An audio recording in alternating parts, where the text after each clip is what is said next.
There is a village in Pennsylvania where the oldest residents don't use walkers.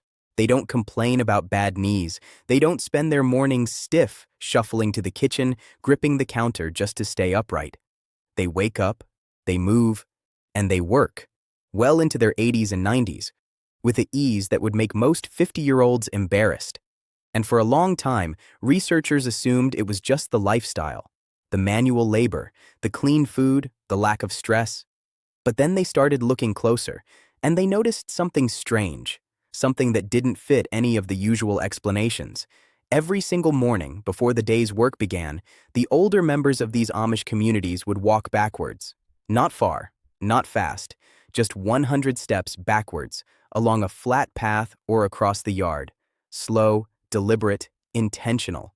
No one told them to do it. No doctor prescribed it. It wasn't part of a fitness trend or a wellness program. It was just something that had been passed down, quietly, practically, without ceremony, for generations. And when scientists finally decided to study it, what they found didn't just explain why these seniors moved so well. It flipped what we thought we knew about aging, balance, and the human brain completely upside down. This is not a story about a quirky habit. This is a story about a practice so old it predates modern medicine by centuries, and so effective that researchers are now calling it one of the most underutilized tools for healthy aging in the world. Let's start with what's actually happening in your body when you walk backwards, because it is nothing like what happens when you walk forward. And that difference is the entire point. When you walk forward, your body is running on autopilot. You've done it hundreds of thousands of times.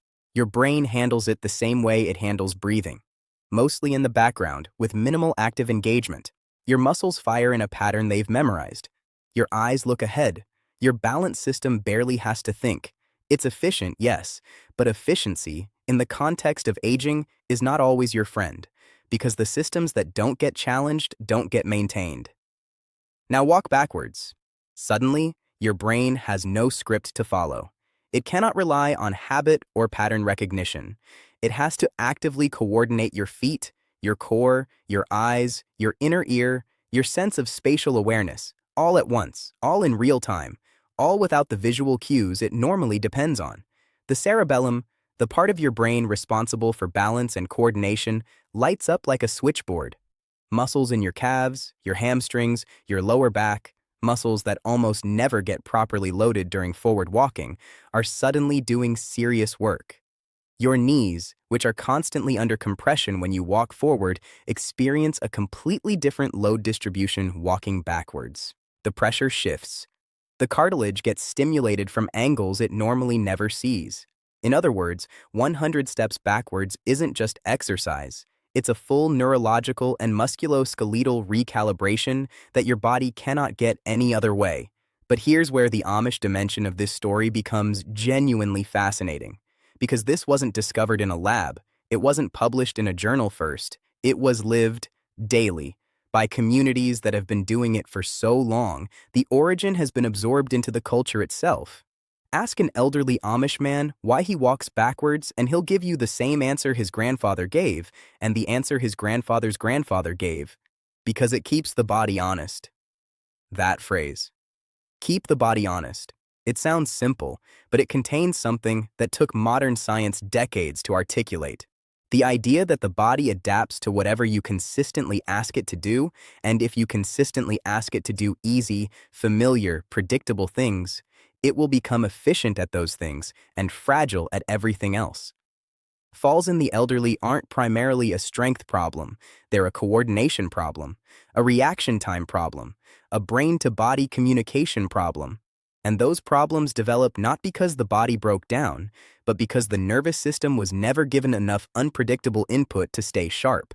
The Amish, without fMRI machines or biomechanical labs, figured this out through centuries of observation. They watched what happened to people who kept their bodies in varied, challenging, slightly uncomfortable motion, and what happened to those who didn't. And they built the answer into the morning routine. Now here's something that makes this even harder to dismiss. In 2023, a research team studying fall prevention in elderly populations published data on what they called retro walking, clinical language for backwards walking, And what they found was striking enough to generate real attention in rehabilitation medicine. Seniors who incorporated regular backwards walking showed measurable improvements in dynamic balance within just 4 weeks. Not 4 months. 4 weeks. Their proprioception, the body's ability to sense where it is in space, improved significantly. Their reaction time when stumbling or losing balance improved, and perhaps most remarkably, cognitive test scores improved alongside physical ones, because the same neural pathways that handle balance and spatial coordination overlap heavily with the pathways used for memory, attention, and processing speed. You're not just training your legs, you're training your brain. And you're doing it with one of the lowest risk, lowest impact movements that exists. But let's go back even further, because the Amish aren't the only ones who figured this out. In traditional Chinese medicine, backwards walking, called ni xing, has been prescribed for lower back pain and kidney health for over 2,000 years. Practitioners in ancient Greece documented the benefits of reverse ambulation for soldiers recovering from leg injuries, noting that it strengthened the anterior chain in ways that forward walking couldn't replicate.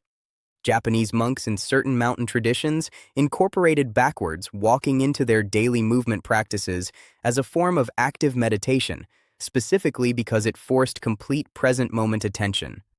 You cannot walk backwards and think about something else. The moment your mind drifts, your body tells you. This is a practice that emerged independently across cultures separated by oceans and centuries.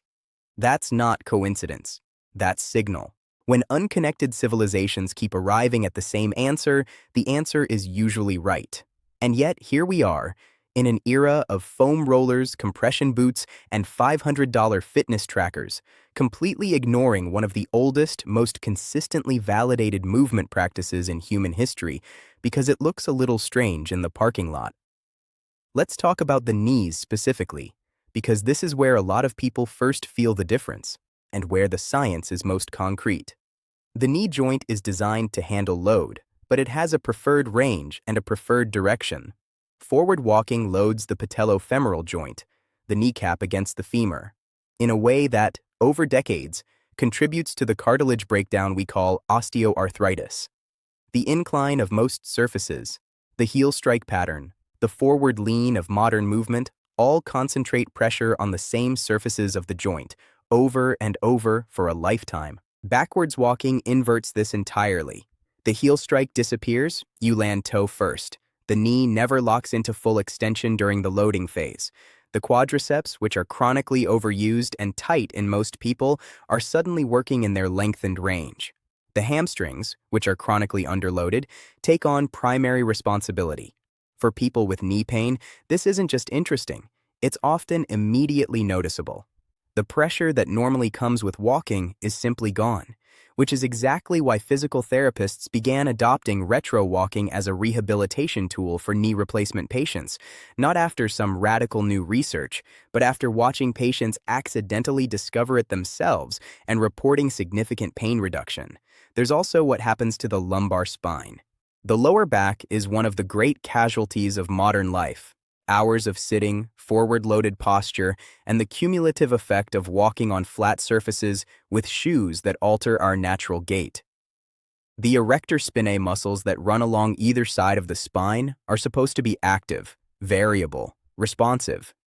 In most people, they've become either chronically tight or chronically weak, sometimes both simultaneously, which sounds impossible until you experience it. Backwards walking forces these muscles to fire in their stabilizing role, not just as movers. The pelvis tilts into a subtly different position. The lumbar curve adjusts. People who do this consistently report that the chronic low-grade ache they'd assumed was just part of getting older begins, quietly and without drama, to ease. This is the part that's hardest to explain to people who haven't felt it, because it doesn't feel like exercise. 100 steps takes less than 3 minutes. You're not sweating. Your heart rate barely changes. It doesn't feel like anything is happening, and that's exactly why people underestimate it, and exactly why it works. The nervous system doesn't need intensity to adapt. It needs novelty. It needs challenge. It needs to be asked to do something it hasn't fully automated. And for virtually every adult alive today, walking backwards is that thing. Now, there's a version of this story that would end here, with the science, the history, the practical benefit, and leave it at that.